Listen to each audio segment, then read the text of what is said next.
quest to run through your syllabus, topic by topic, finish it, explaining from basic principles as we've actually been trying to do all along. And we're already beginning to see the results, isn't it? Some of you are quite happy already. You've got a teacher, you've got a companion, I mean, all the time. Even when I'm not there, you can always play your videos. And that is good. The last time that we were talking together, we were actually talking about trigonometry. And we saw how to manipulate triangles by simply understanding their types and a few properties. We went on to come up with trig identities mainly based on a simple right angle triangle.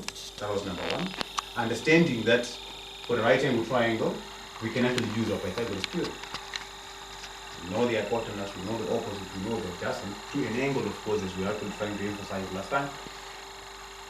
We can manipulate all those, of course, using our basic definitions as well of what a tangent is, what the cosine is, what those trig ratios are. We actually went on to come up with a number of basic identities. I'm sure you still remember that. Okay? What we want to do today is to continue building up on that, and I want to introduce three important concepts in this lesson. I know so far we've actually always gone on to say, if you want to find the area of a triangle, we always need to find some perpendicular height somewhere. Then we can find that area, isn't it? Right? What happens, for example, if we cannot find that perpendicular? I know we can always do that, but is it really necessary? We'll show you why we've always insisted until this level that you should actually always have a perpendicular somewhere. So, I remember grade 7 people back then, people would always say area of a triangle is half base times perpendicular height. Right? I want to see how we can actually move a bit further from that point to something a lot more general. That is number one. Number two, we want to introduce what we call the sine rule. So we'll do a simple derivation and we'll show you that. Then number three, we also want to introduce the cosine rule in this lesson. Then we'll stop there. Okay? Then in our last session of trigs, we'll go on now to do all sorts of things, the double angles, which we'll get to know a bit more as we move on. Okay? But I'm sure that one thing that you actually want to come and ask me, like now, is, so last week we were actually doing all those trig identities, we were learning the trig ratios, cosine, sine. Why are they important? Why is it really necessary for us to know that? I'll give you a good example of where we can actually use such. Okay? For those of you who are going to do surveying later on in your lives, maybe this will be actually very much applicable. Okay? Let me give you a good example. Suppose I tell you that David, that's me, is looking at a tree. I say the tree is that side. And he's actually looking at the top of the tree. Alright, so let me actually put it in writing.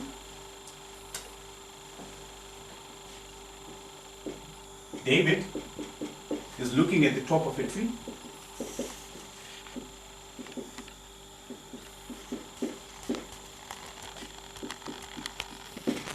His angle of elevation, and I'll explain that,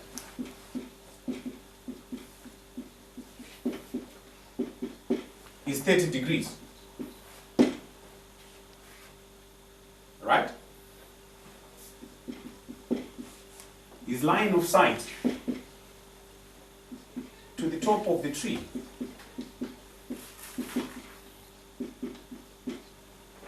is 20 meters. 1.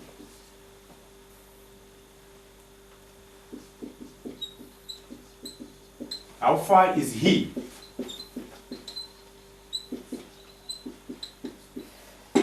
from the tree? That's question 1. I know it might sound complicated. It's not. I'll explain everything just now. Number 2, what is the height of the tree?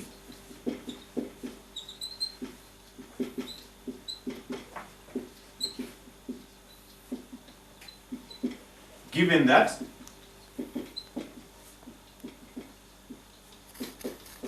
David is 1,72 meters. I'm 1,72 meters. What does that mean? We'll see the meaning of that as we develop that now. That is actually very basic. I know at this stage, just looking at that, that probably sounds very complicated. It's not. Let's demonstrate that and see how we can actually use those nice trig ratios that we learned to attempt this question. Have we all taken that question down? It's a practice question, which we're going to try and attempt here in now. So let's take it down, everybody, nicely. Then I'll explain.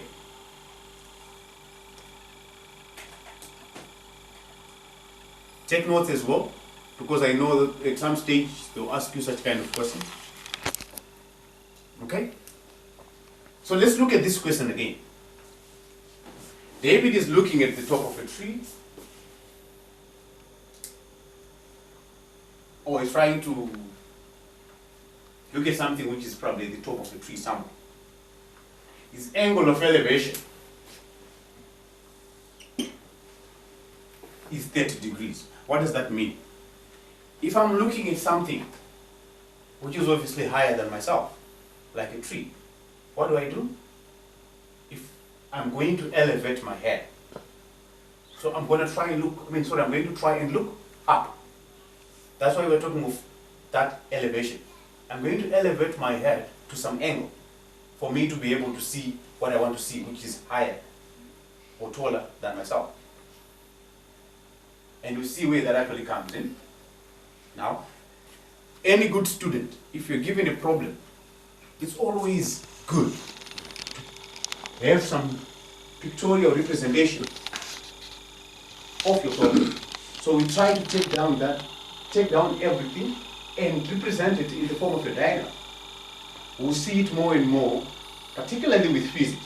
Those who are actually going to do physics, with us, we'll introduce the whole concept of free body diagrams, etc., to try and represent the situation, to try and have some idea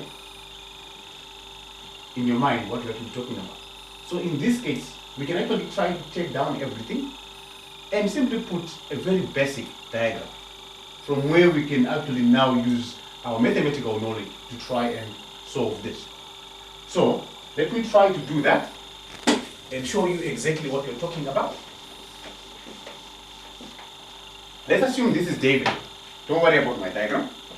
It will look very ugly, but that doesn't really matter. So that's our David, right? And here is probably a tall tree. Allow me to draw it that way. But whatever way we actually draw a tree, right? And obviously, this is the trunk of the tree. This is the ground. We are basically on the same level. Base of the tree and myself, we are assuming obviously our ground is level. So like with any other mathematical problem that we work with, and with any other physical problem that we come across, there are assumptions that we make. And normally, to be good, to be prudent, we always have to state those assumptions at the very end. Okay? Now, when we say, for this David to be able to see the top of this tree, we are saying that he's going to have to elevate his head. Right? If he looks straight, he cannot see that. But if he elevates his head, he will. And what that question is saying to you is that this David has to, let me see how I can actually draw an elevated head. So he has had to elevate his head, alright, so that he can see that. So that's his line of sight.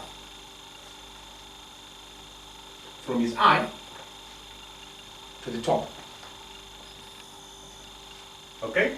Because he has actually elevated, his head, we can now talk of an angle. And remembering what we said about measuring angles, we said we measure angles counterclockwise and from the horizontal line.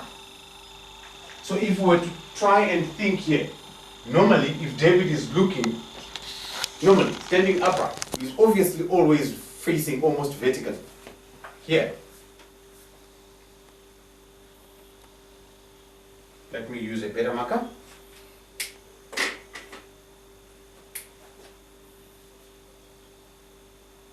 That's his normal line of sight. When he's not trying to look at what's actually happening at the top of a tree somewhere.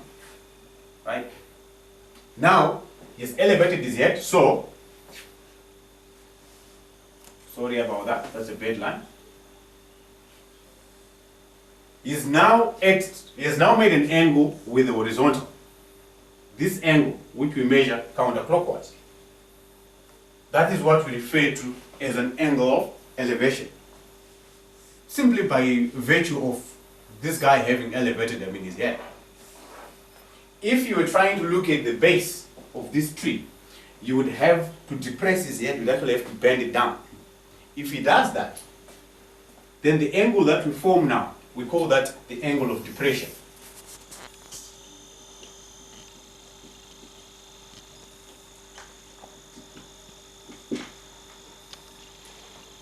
But our question, all it requires from us at the moment is to talk about that angle of elevation, which is exactly what we're doing. Your question has told you that this angle of elevation is angle now from the horizontal, from his normal horizontal line of sight, is 30 degrees. Correct? That's what the question says. What else does it say? It says that his line of sight from his eye to the top of the tree is 20 meters. Happy, everyone? There it is.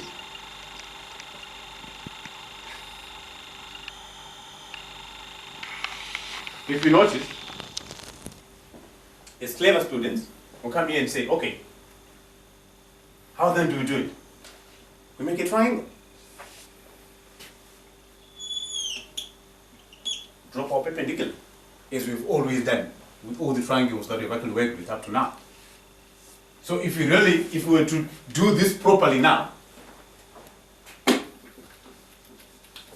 you notice at the top of the tree, which I've just rubbed off now,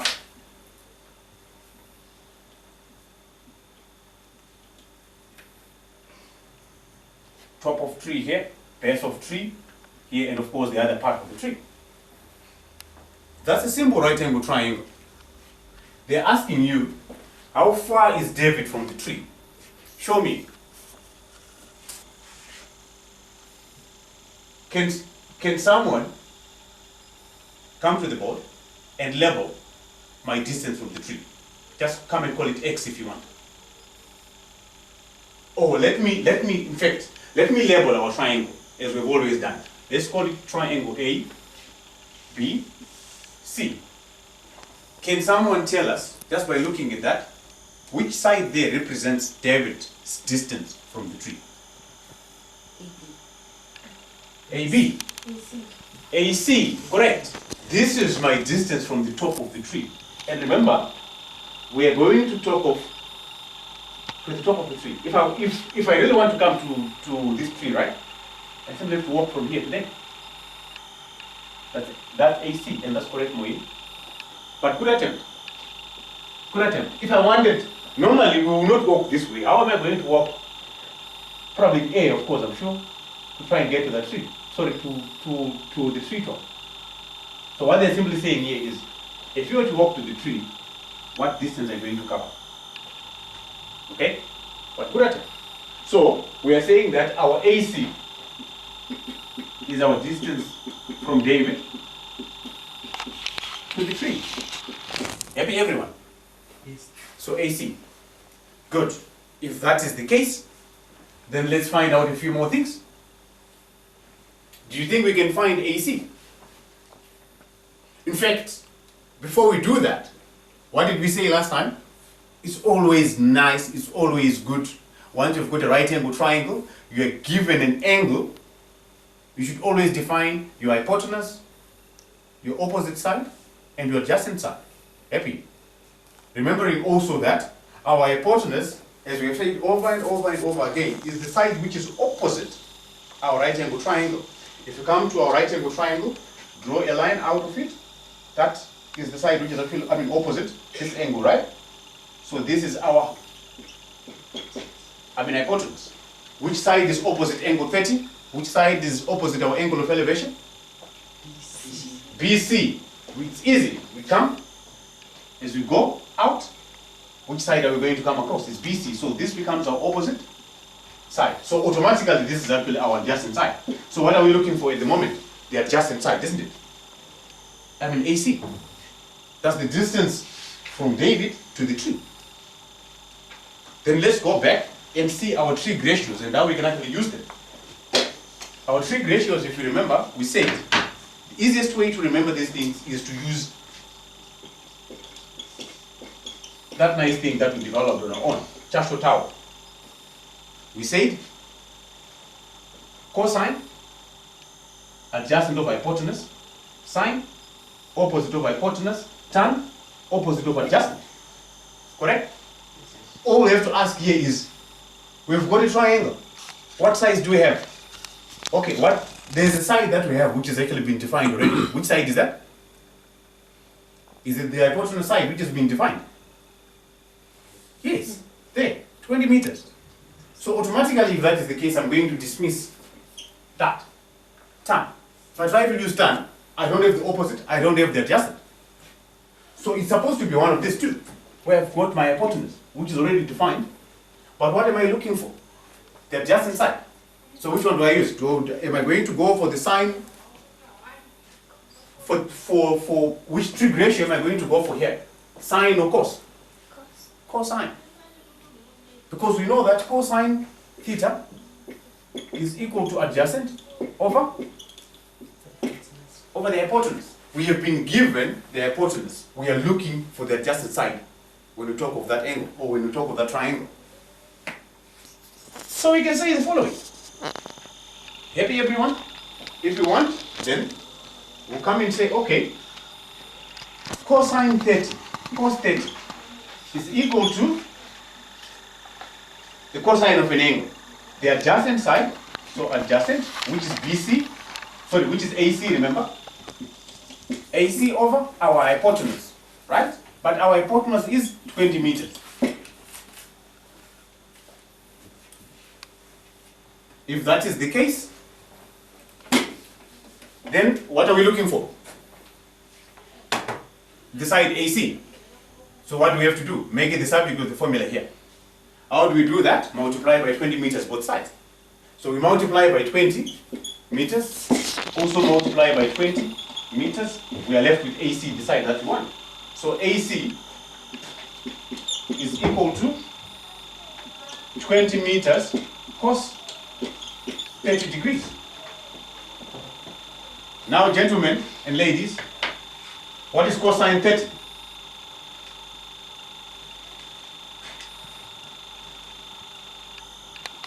Remember that we did that very okay. I will not be very hard on you at all. Because the reason why we talk of these ratios in the first place is because some people have taken their time to go through each and every angle from 0, 0.1 all the way to 360 and continue, and they've got all those listed somewhere. So you can go to some trig tables, I mean they'll give you those ratios. You can go to your calculators, they're actually there. It's fine. So you can easily find cos 30. I will allow you. In fact, last week we did cos 30. What did you say it was?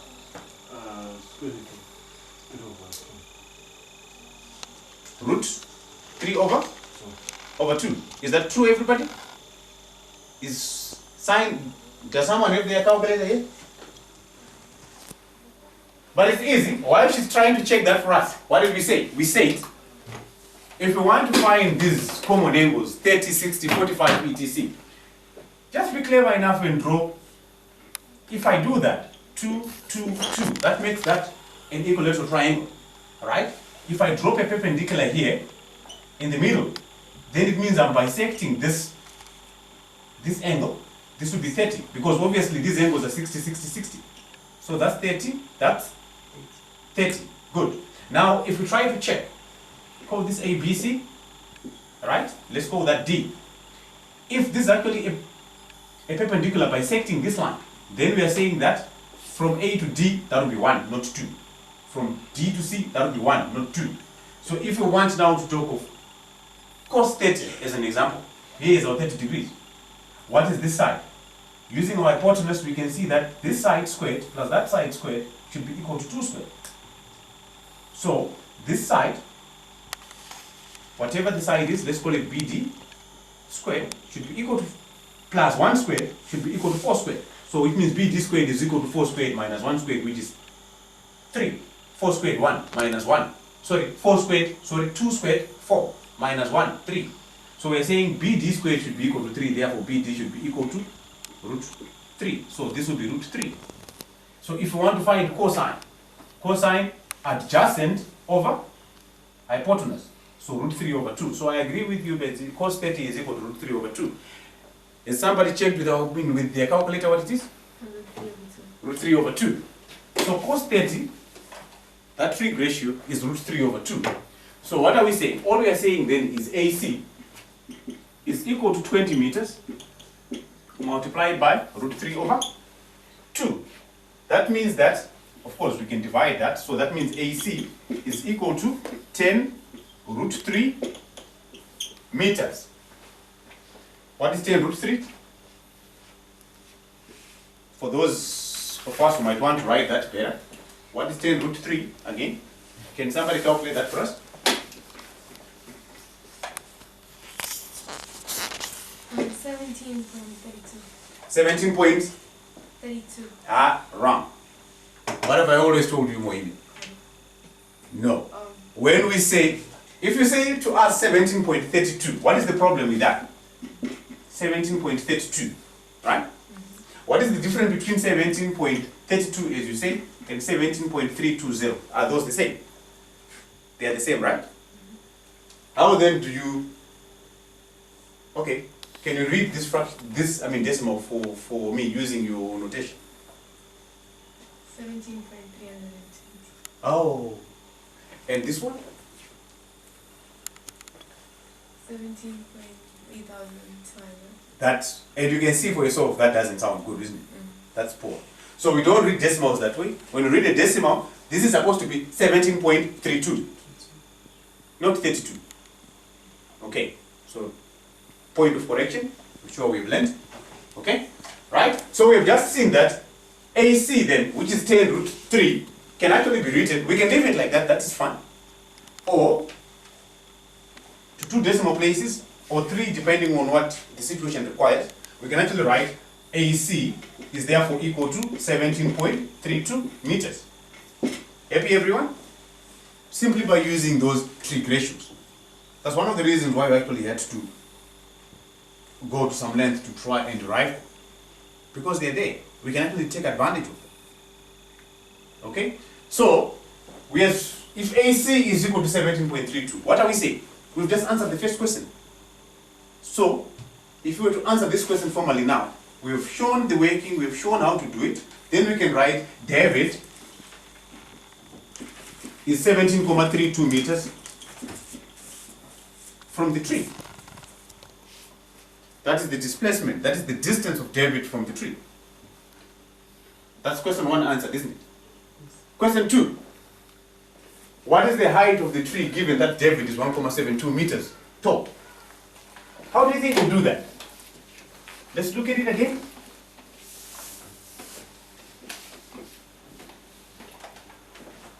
We should look for opposites, then plus the height of David.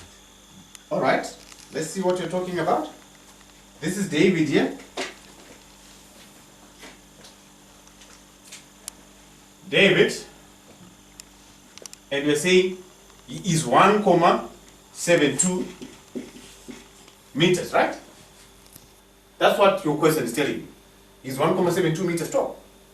And we've just agreed that this is the ground, and they're actually at the same level with the base of the tree. That's the ground.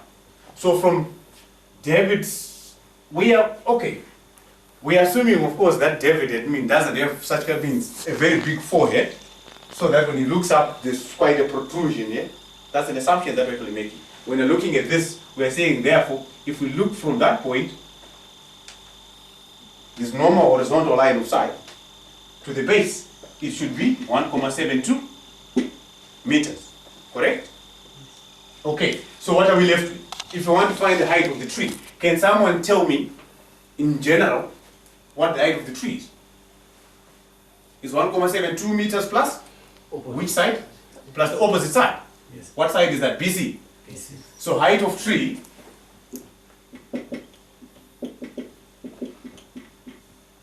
is equal to 1,72 meters, which is David's height, plus the opposite side, or side BC. Happy? So what do we need to find in order for us to find the height of the tree? BC. BC. Good, Mpo. We need to find the side BC. But then if we try to look at it, how do we find BC? That's a simple triangle. We now also know this side, by the way. 17,32. Or to keep our decimals, sorry, to keep our accuracy, 10√3 meters. Correct? How many ways can we find the opposite side?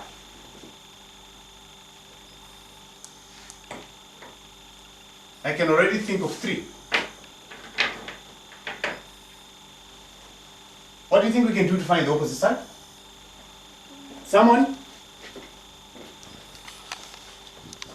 can use sine. Can you speak up a bit? You can use sine, and then you can say sine 30 is equal to BC over 20 meters, or you can say sine 30 is equal to BC over 17.32. Everybody agrees? Okay. All right. No, that's fine. That's fine. Okay. So if I've heard you correctly, what you're saying is that we're now looking for the opposite side, opposite this angle. We know this side. We are looking for the opposite side, the hypotenuse, and we've got an opposite. So we can actually use our sign. And what is she saying? She's saying sine 30 is equal to, what is it equal to? Opposite side, right? Yes. BC. Is that BC? Yes. BC over our hypotenuse, 20 meters. And I think what you said is, we're now trying to make BC our subject with the formula. So, BC will be equal to 20 meters sine 30 degrees. Happy everyone? What is sine 30?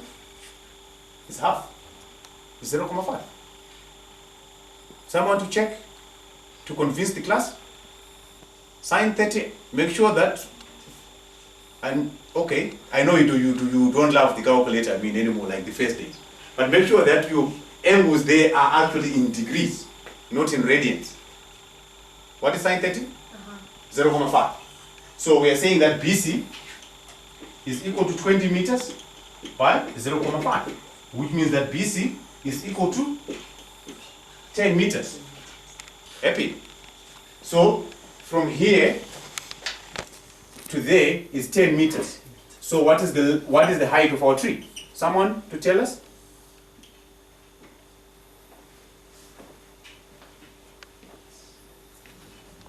Itai, what is the height of the tree? I think it's 11. Speak up, please. 11.72 Meters. Why? Because we've simply gone on to add up to the base where up to the height where David is, and of course that remaining part that I actually didn't know. So we've successfully answered this question. But anyway, for the sake of learning, let's actually go on to use 2 other methods to try and find the same BC. Deepika actually showed us that we can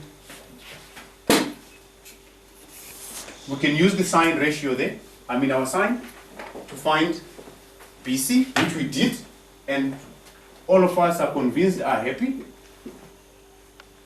What other way can you actually try to find the side BC?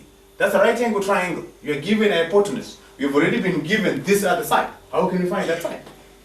BC. Someone to tell us? Pythagoras. Pythagoras theorem. Good. Because the hypotenuse square should be equal to the opposite square plus square.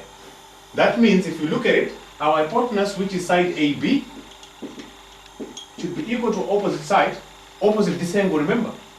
So BC squared which is the one that we are looking for, plus our adjacent, which is AC squared. Happy, everyone? If that is the case, then what is AB? It is 20 meters. So we are saying 20 meters squared should be equal to BC squared, which is the one that we're actually looking for, plus what? 10 root 3 squared.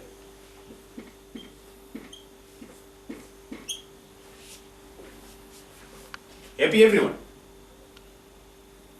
Everyone happy? Good. If everybody is happy, then I'm happy too. What is it that we're looking for? BC. So for now, we try to make our BC squared the subject of the formula, right? But maybe before we do that, let's just expand and see what we have. We are going to have 20 squared, 400.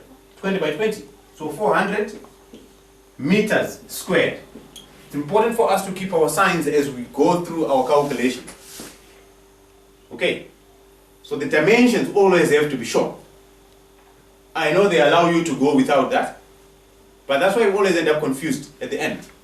You see, when we do our chemistry, when we do our mathematics, why it's important to keep dimensions and to try and work through with them, because at the end of the day, there are so many quantities where we end up having serious confusion in terms of, so what are the units here?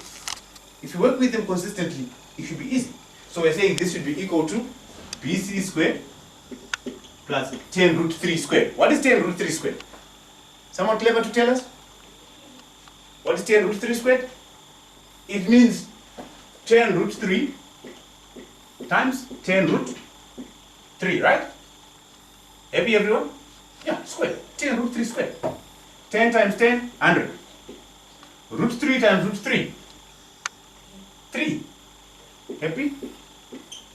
So 3. So we are saying that 10 root 3 squared is the same as 300. Happy? So we have plus 300 meters squared. So BC squared, therefore, is equal to 400 meters squared minus 300 meters squared. So BC squared is equal to 100 meters squared. How then do we find BC? Find square roots, both sides. So if I find the square root here, that will also be correct, isn't it? So if I find the square root of BC squared, a number which multiplies itself to give me BC squared will be BC. So BC squared will be equal to square root of 100, 10. Square root of meter squared, meter. BC. Not squared. BC. Thank you. So BC is actually equal to 10 meters. Thank you for that. Again, emphasizing what I said in one of our lessons. We check and double check. Okay. So BC is equal to 10 meters. Are we then in agreement with what we said earlier? Earlier on, when we're trying to use the sign, that trig ratio, we go 10 meters as well. So happy. And then finally, quickly, the other thing that we could have done is not necessarily to try to restrict ourselves to the sign.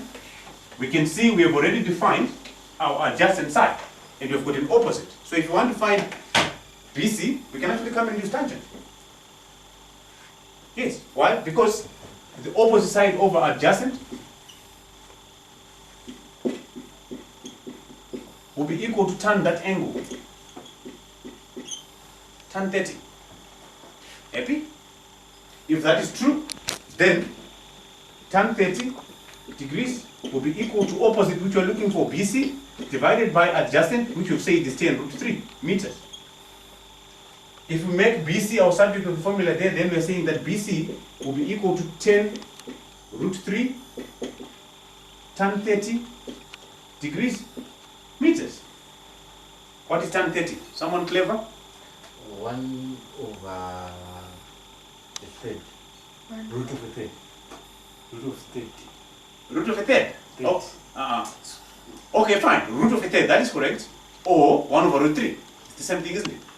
Is that true? Yes. How do we know? Remember what you say. I don't have to draw that triangle again. We could. It doesn't really matter. If you want, if we were to draw that triangle again, We just agreed, cut that becomes 30, that becomes 30. We agreed this is root 3, that line. That is 1, that is 1, that is 2, that is 2. Therefore, tan 30. Tan 30. Tan this angle will be opposite side 1 divided by adjacent side root 3. Which is why I'm actually agreeing with you that, okay, it's actually root of the 10. It's the same thing. Only that root 1 is equal to 1. So that's correct, isn't it? What is the other way that we could have actually done? Is to realize that, look, we've already found sine 30. We also initially dealt with cos 30. What did we say cos 30 was? Cos 30. We say root 3 over 2. Right? And then we went on to find out that sine 30 is equal to half. But if you remember one of our first identity that we derived last week was that tan theta is equal to, or is identical to sine theta over cos theta. We've got sine theta, we have got sine 30 here, we've got cos 30 here. So if we want to find tan 30, that will be equal to sine 30 over cos 30, which is the same as root 3 over 2, which is the same as half divided by root 3 over 2. This is exactly the same as half multiplied by 2 over root 3. So 1 over root 3 again. Correct? So now that we know what tan 30 is 1 over root 3, then we can find BC. BC is equal to 10 root 3 tan 30, but we now know that tan 30 is 1 over root 3. Then of course our meters. Root 3, that goes away, so we are left with BC is equal to 10 meters. Are we happy, everyone? So do we see at least how we can actually be using these trig ratios? In this case, we've also gone on to use a trig identity as we derived them. The importance of that. When we come to our tutorial session, we'll see a lot of such questions. A lot of them. And then we'll learn how to apply this more and more, isn't it? Okay, good. Enough of that question. Let's move on now to introduce something new. This is something that we did. We just wanted to show each other why it's actually important for us to know these trig ratios and our identities.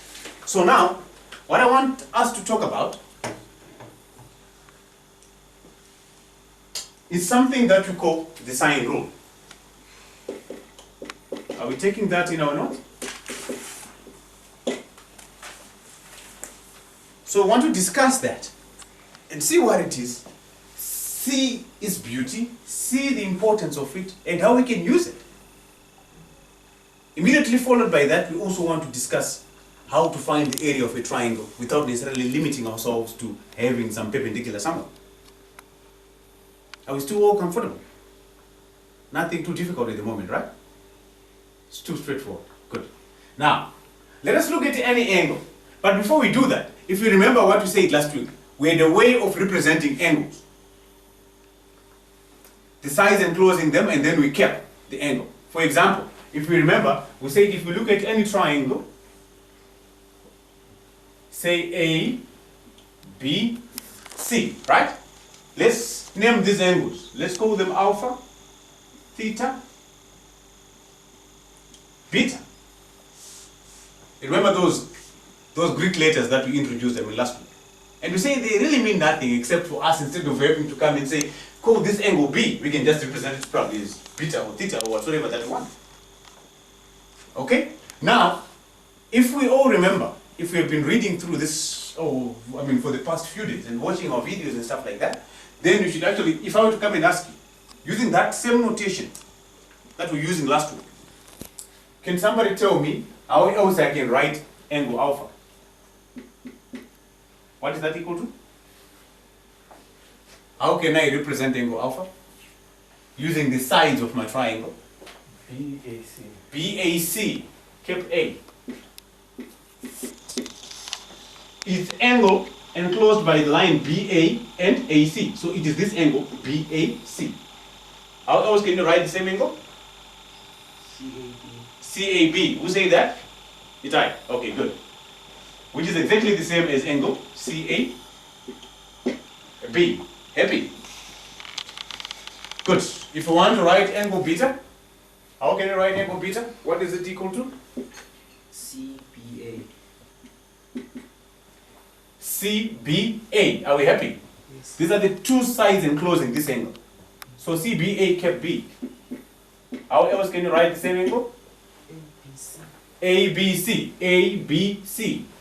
And of course we can continue and do the same for the angle C. Right. I want us to move slightly further and introduce something which will be even better and shorter. Let's try to look at this very carefully, at this triangle that we actually have in the on the board. Okay? The side AB is opposite which angle? Theta. Everybody happy? Yes. Because if we look at the angles, theta, if we were to try and look out, we come to the line, AB. So this is opposite C. So let's write that. It's actually opposite angle theta. Happy? Opposite angle theta. That one. Which side is opposite angle beta? Someone to tell us? Mpo? Which side is opposite angle beta? AC. Good. Opposite beta. And we can see that if we try to move out of beta, away from beta, we'll come to side AC. So that's correct. And which side therefore, finally, is opposite angle alpha? BC. So this is actually opposite alpha.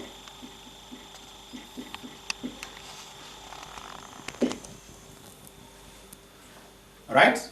We now introduce something new. Very quickly you should be able to catch up, to catch up with that. It's not very difficult. It actually makes our lives much easier. Instead of always having to come and speak of BA or AB, AC, BC, etc. Let's choose to do the following. Do we see these angles that we have on our triangle? For example, where we are keeping, when we're talking of this angle, BAC, you see what angle that is? Can someone give me the name of that angle? Is it alpha, beta, or theta? Alpha, good. When we talk of that angle, check. We are going to keep the angle where it is, A, right? If we talk of angle beta, which is the same as A, B, C, we come and keep B, right? Instead of using that notation, let's change them and say, okay, instead of coming to say this, let's just call that angle sitting at A, let's just call it angle A. Instead of coming to talk of, okay, A, B, kept B, then A, B, C, to talk of angle B or beta, let's just decide to call that angle B. And finally, obviously, instead of talking of B, kept C, A, let's actually call that angle C. So if you want, I can actually do the following, redo our triangle, and then you see exactly what we're talking about.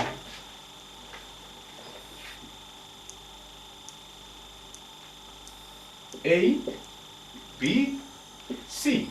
So instead of talking of BAC, let's simply call this angle A. That's angle A. This is angle B. This is angle C. Isn't that easy? That's less confusing, isn't it? Yes. Angle A, B, C. But more importantly, we've also seen a nice relationship between angles and one of the sides on a triangle. To every angle, we always have an opposite side. The problem is, to every angle, we always have two sides which make up that angle, or two sides which are adjacent to that angle. For example, if I come to angle C, the side BC and the side AC are both adjacent. They are both next to the angle. They are the sides making the angle.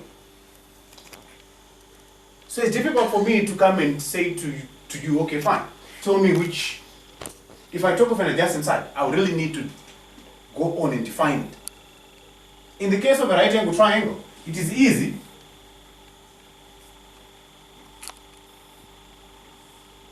Because remember, the longest side opposite the right angle, we always define it as as this side, which you actually know, already.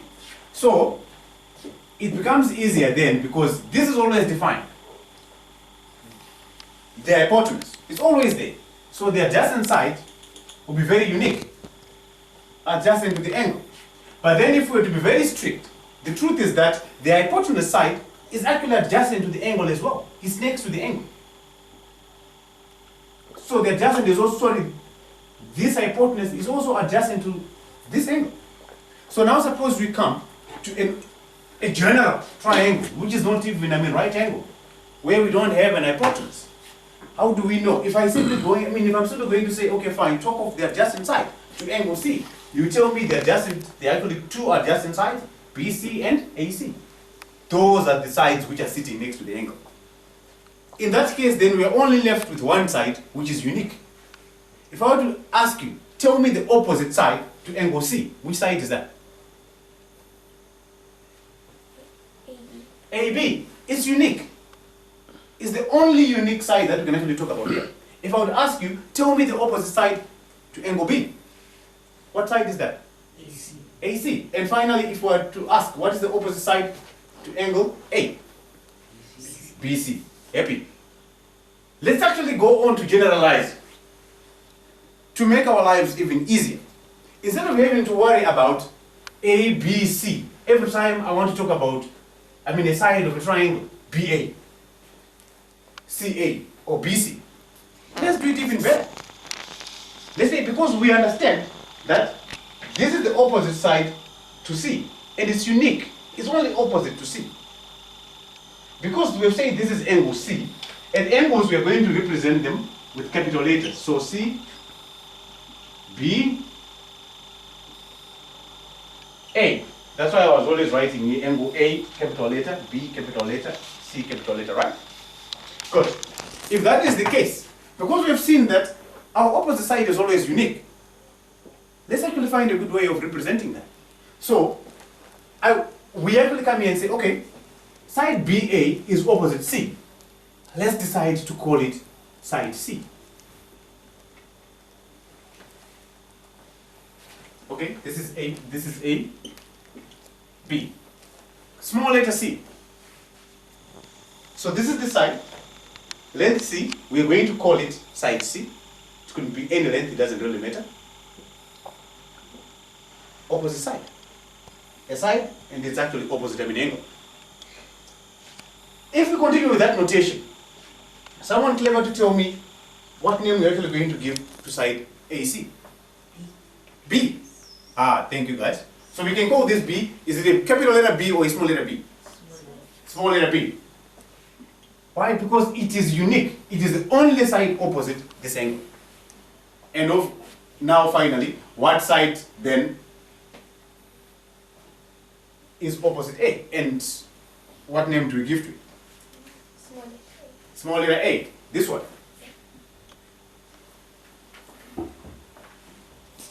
Happy everyone? Still very clear, isn't it? If we choose to do that, in order to avoid this confusion, B, all these letters around, let's agree, because we've said that this is angle B, this is angle A, this is angle C, then let's do the following.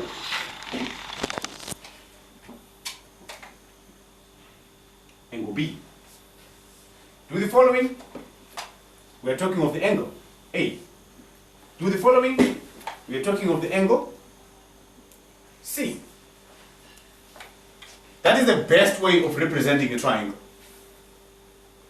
And from now on at our level, that's how we are going to be representing a triangle.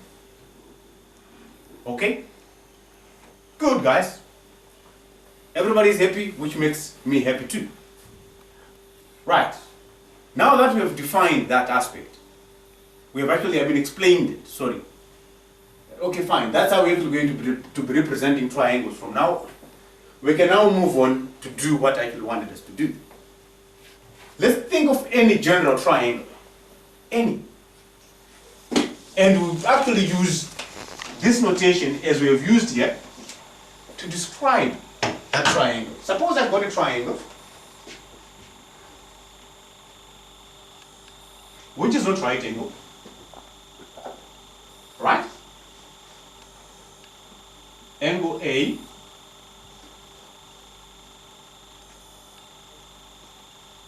angle B, angle. What happens if I write it like this? Is this correct? Angle B. That's wrong, isn't it? We've said we're going to represent our angles with capital letter. Angle B. Then this one obviously becomes angle C. What side is this? C. What side is this? B. What side is this? A. Happy? Good, guys, I'm happy. Let us choose to drop a perpendicular. I know we've worked with right angle triangles up to now, and those are the ones that we love. Let's choose to draw a perpendicular. Drop it. Very bad perpendicular.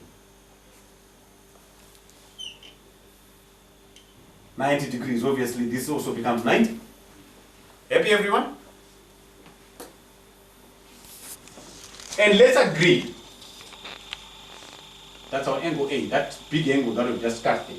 Let's agree to say, okay, in general, let's name our perpendicular. Let's give our perpendicular a name.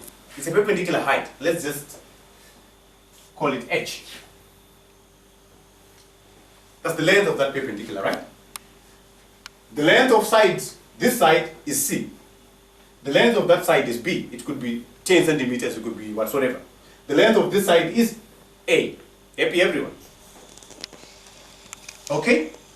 If we are happy with that, then let's take a look at something.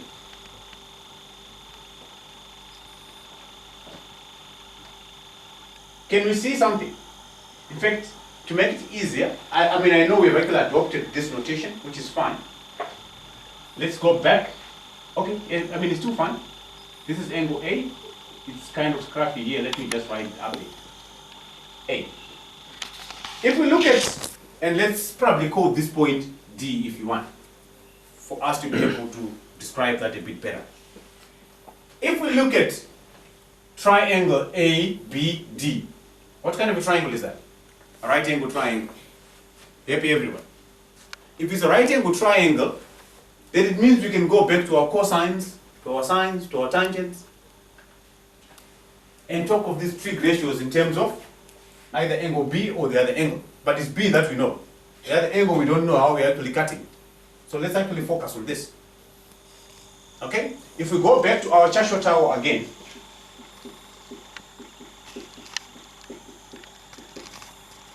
cosine, sine, tan. Right? If we look at this angle, sorry, at this triangle, I don't know what the length from this point to D is at the moment. Doesn't really matter. But we've said that, okay, let's drop a perpendicular of a height that we know H. Right? We might not know the absolute value, that really doesn't matter. If I have got H and C, let's see what actually happens. In terms of angle B, what side is H? Is it opposite or adjacent angle B? Opposite. It's opposite. Can we see that? This side H, if you want, I can draw that triangle on its own, if that's going to make it easy for you. Is that what you want? Or can we see it from there? If you look at this triangle, side H becomes opposite B, isn't it? Happy, everyone? What about this side? Is the hypotenuse. It's obviously adjacent, truly speaking, but because it's actually a right angle triangle, we've got a special inference. Is the hypotenuse. So this is our hypotenuse, that's an opposite side. So how then do we find sine B? Sorry, what trig ratio can we find there? Sine. Because we've got an opposite side and the hypotenuse. So we can write sine B is equal to what? Somebody to tell us? It's okay. Somebody to tell us? What is sine B equal to in terms of H and C? H over C. H over C, good. The opposite over the hypotenuse, correct? But let's also check what we have on our triangle there. So also, okay, fine. If we want to make H the subject of the formula, what do? Make H our subject. We can see that sine B is equal to H over C. So what is H? Divided by H is equal to, how do we make H the subject? Divide by C. Multiply by C. Multiply by C, yeah. Throughout. If I multiply by C this side, I also have to multiply by C that side. And remember, it's my small letter c. So we are saying that H is the same as C sine B. Happy? If we do that, let's also look at something else. If we look at the same H, we can also go on to look at another angle which has not been affected. C. This angle. This one we cannot talk about at the moment because we don't know really how we've cut it. Let's talk about this one which has not been touched. H. What is side H with respect to angle C? Is it opposite C? Is it adjacent to C? Opposite. Opposite. Everybody agreeable. What about side B? When we talk of this triangle, what is that side? Is the hypotenuse again. When we talk now of triangle A, C, D, this one. So, what trig ratio can we then write? C. We are given an opposite side, we are given the hypotenuse, we are given an angle. What trig ratio can we write again? Sine. So what do we say? Sine C is equal to? Someone to tell us? H over B. H over B. Can we all see that? Opposite over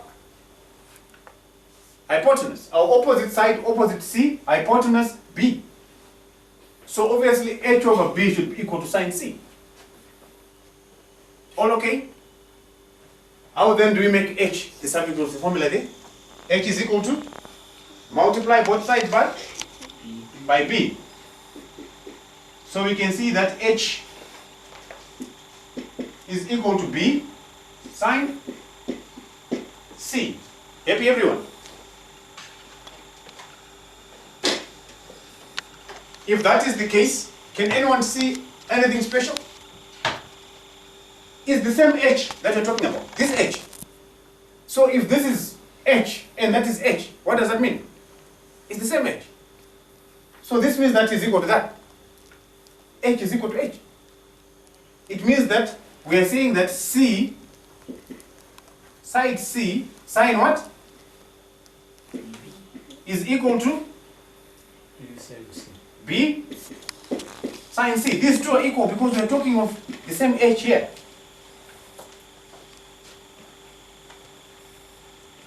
Happy everyone?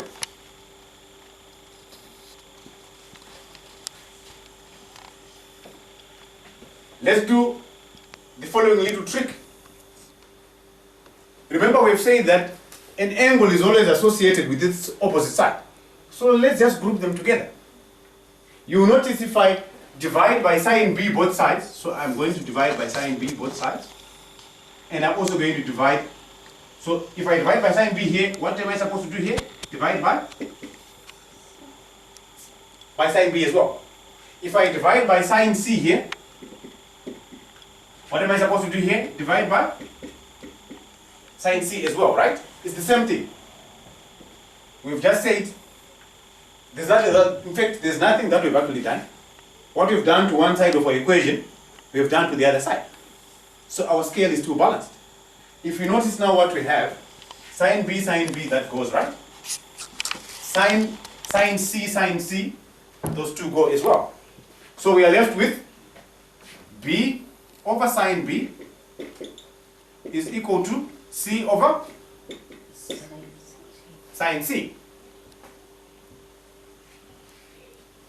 This is equal to, someone clever?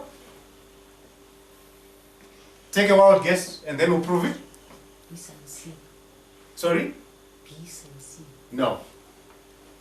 An angle over the sine of its, a side over the sine of its opposite angle is equal to any other side over the sine of that side, opposite an angle. What then can you say here? It's equal to A Over sine A. over sine A. Let's prove that so that we are not cheating, right? Let's go back to our triangle and choose now to drop our perpendicular in a different manner. We just saw one perpendicular there that we drew arbitrarily.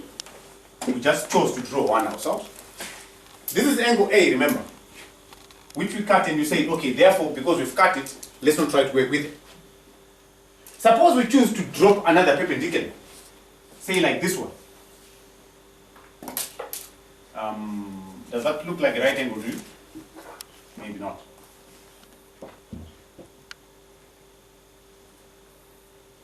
Let's try to make that a right angle. So we have now cut angle B. So we cannot work with that anymore because we don't really know how we are cutting it. And now, if we try, I know at this point it might actually look a bit difficult for you, but it shouldn't be. In the other case, when our perpendicular was vertical, it was probably very easy to see. But then if we check very carefully, let's check. If we drop this perpendicular now and decide to call it H, in the same manner that we did before, H. Look at our triangles as we have them now. If this is, let's call this point D now. So if we look at triangle BAD, which is this right angle triangle, that's also a right angle. Remember, if that is actually a simple right angle, then this BAD becomes a right angle triangle. If you also try to check BDC, becomes also a right angle triangle. Can you see that? Yes, it's a perpendicular. So that's actually a right angle triangle. That's a right angle triangle. If we do exactly what we did, we have got H opposite that. So this actually is opposite angle A in this case. This still remains our, this C remains the HYP side. This obviously is opposite A. The hypotenuse there, and opposite side H. So if we want to write, our trig function, it will be sine A is equal to opposite over hypotenuse. So it will be H over side C. If we do exactly what we did before, make H our subject, multiply by C both sides. So we have H is equal to C sine A. Then we look again at our other triangle with an unaffected angle. We have got this BDC. If we look at our H, it's opposite C this time. If we look at our side A, which is this side, it's actually the hypotenuse of this triangle. If you try to check. So we can still talk of sine C is equal to opposite, which is H, divided by hypotenuse, which is A in this case. So if we want to make H the subject of the formula, multiply by A both sides. So we now have H is equal to A sine C. So look what we have again. H equal to C sine A, H equal to A sine C. And you'll agree with me that these two things are equal, because if it is the same H, then we can safely go on to say, therefore, A sine C is equal to C sine A. Group like things together, a side and its angle, a side and its angle, then you're going to have, I bring this sine A this side, which means I'm going to divide both sides by sine A, divide here by sine A. I bring this sine C that side, which means I divide both sides by sine C, like that. And obviously you notice sine C, that will go away, sine A, that will go away. So what are we left with? We are left with A over sine A is equal to C over sine C. Let me write that properly. A over sine A is equal to C over sine C. But what did we say? Initially, we had said that B over sine B is equal to C over sine C. You still remember that? We managed to show that. What are we saying now about A? But you can also see that C over sine C, which is this C over sine C, is equal to A over sine A. So if C over sine C is equal to B over sine B, and also equal to A over sine A, what can we say? We can therefore say that A over sine A should also be equal to B over sine B. So, let me explain that in simpler terms. We are saying, if you're given a triangle,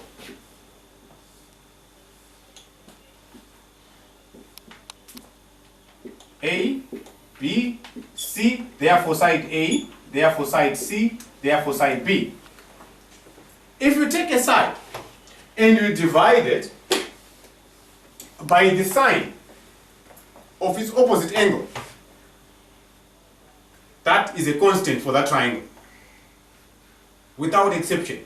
So if I were to take this side, divide it by the sine of the angle, of this nice angle B, which is the opposite angle to side B, what I should get there should be exactly the same as A divided by the sine of the angle of that angle opposite A. It should also be exactly the same as side C divided by sine of the opposite angle, C. Let's take a look at an example. Something that you know very well. So we'll try to make our lives a bit easy and clarify a few things. Let's take a look at a right angle triangle that you are familiar with and see if we can use this, just to show that we're actually right. Let's think of a triangle. We have worked with one triangle already. 30, 60. Tell me something. Give me a Pythagorean triple, which is going to give us that triangle. We've seen it. In our example with the tree, we actually talked about that. This is an example. Right? 2, 1, root 3. How do we know? Let's check. We saw that. I know you've forgotten, but we saw that. How do we know that we can actually write that triangle that way? Because, if you remember, when we want to consider the angles 30 and 60, using a simple triangle, just come and draw any triangle that you want. Make it equilateral, then you get 60 degrees, of course. So let's make it 2, 2, because we are going to cut that into 2 equal parts. Then let's not try to work with fractions. That's actually going to confuse us. If this is actually an equilateral triangle, we've said that will be 60, that will be 60, that will be 60. If I bisect this angle by dropping a perpendicular here, I'm now going to be left with this as 30, this as 30. But from here to there, it's not 2 anymore because I've bisected that. It's now what? 1. And that will be 1. Epic. Now, if I want to find this side, that's my hypotenuse. That's maybe adjacent to this angle, fair and fine. That will be another side. So this side squared will be equal to 2 squared minus 1 squared, which will be 4 minus 1. So this will be root 3. So if you try to see, we are having this 1, 2 root 3. I've simply taken this triangle and brought it exactly. Root 3 adjacent 30, root 3 adjacent 30. 1 opposite 30, 1 opposite 30. 2 hypotenuse, 2 hypotenuse. So do you agree that's again a Pythagorean triple that we have there? And that is correct. Let us see what we are saying concerning those ratios that we saw. A over sine A is equal to B over sine B, which is equal to C over sine C. Let's check. Let's label this triangle. If we choose to call this 30 degrees our angle A, and this 60 degrees our angle B, and therefore this 90 degrees our angle C, capital letters, right? What side would that be? It will be side C, correct? Small letter C. What side would this be? A. What side would this be? B. So if you go to our sine rule that we've just derived on our own by simply considering a perpendicular H, or rather of length H, then all we are saying is that, let's take a look at this. We are saying that A over sine A. What is A here? 1. 1. So A over sine A should be equal to B over sine B, which should be equal to C over sine C. Let's see if that actually works with the triangle that we know at least. So A, 1 over sine what? Guys? Sine A. But what is A? 30. So 1 over sine 30 degrees, we are saying should be equal to B over sine B. What is B? No, B as in the side, root 3 divided by 66. by sine 60. So root 3 over sine, not sine 60. Yes. Root 3 over sine 60, right? A side over the sine of its opposite, angle. So C sine 60. Root 3 over sine 60. Then finally, what are we saying? 2 over C over sine C, right? What is C? 2. 2. So 2 over sine what? 90. Sine 90. Good. Is that true? Don't use a calculator. We don't need it for now. What is sine 30? Someone to tell us by simply looking at that triangle? What is sine 30 degrees? Half. What is sine 30? Half. Why? Opposite over our hypotenuse side. So sine 30 equal to half. What is sine 60? Someone to tell us? What is sine 60? What do you mean? What is the sign of an angle? Root 3 over 2. Sine 60, opposite over hypotenuse. Which one is the opposite side to 60? Square root. Square root of 3. And our hypotenuse. So sine 60 is equal to root 3 over 2. So sine 60 equal to root 3 over 2. What is sine 90? Do you still remember?